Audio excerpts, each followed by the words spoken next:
Alright, so now let's restore again the view and create the button on the worksheet itself. In order to do that, I actually have two options. First option is I go to Developer tab, Insert, Form Control, and a button. And I have a small plus that I can use to make this button as big as I want. Let's make it like this. And it's already opened the Assign macro. I'll assign my macro my favorite format, click OK. So now when I click outside and I hover over it, it's already ready to run the macro. And I can of course edit the text.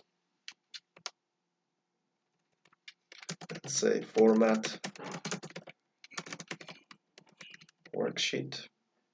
Click outside, and this is already good. But the thing is, this is very fast as you could see, but I don't have too many options to format it. So if you can live with this gray color, you can definitely use it. But notice you don't have any option to change the color of the text, change the color of the shape, and so on.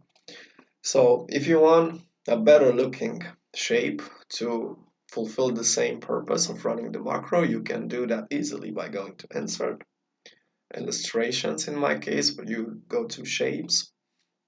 You can use as well a picture, which is very cool. Go to Shape, I will select this one with rounded corners. And now I have all the options. I can change the color, the outline, put some effects on the text, and so on. So of course, format worksheet. Let's format and center this text and make it, let's say 14, bold underline. And there is one more step that I need to do in order for this to run as a macro, because now it's not running when I left click on it, which is to right click, and I have the option to assign macro. And that's it. I just select my macro and I have it ready.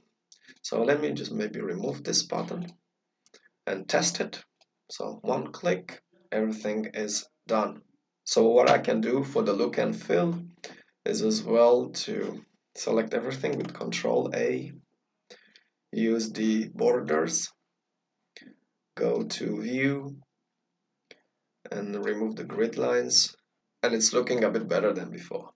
Alright, so this is how you insert a button to run your macro either in the quick access toolbar or in the file itself on the worksheet.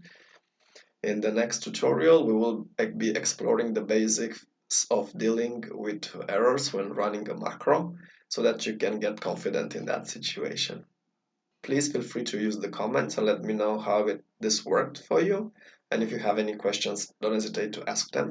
Please like this video if you like it, and don't forget to subscribe to get more future tricks that could help you work better, faster, and smarter in Excel. Thanks for watching, and I'll see you next time.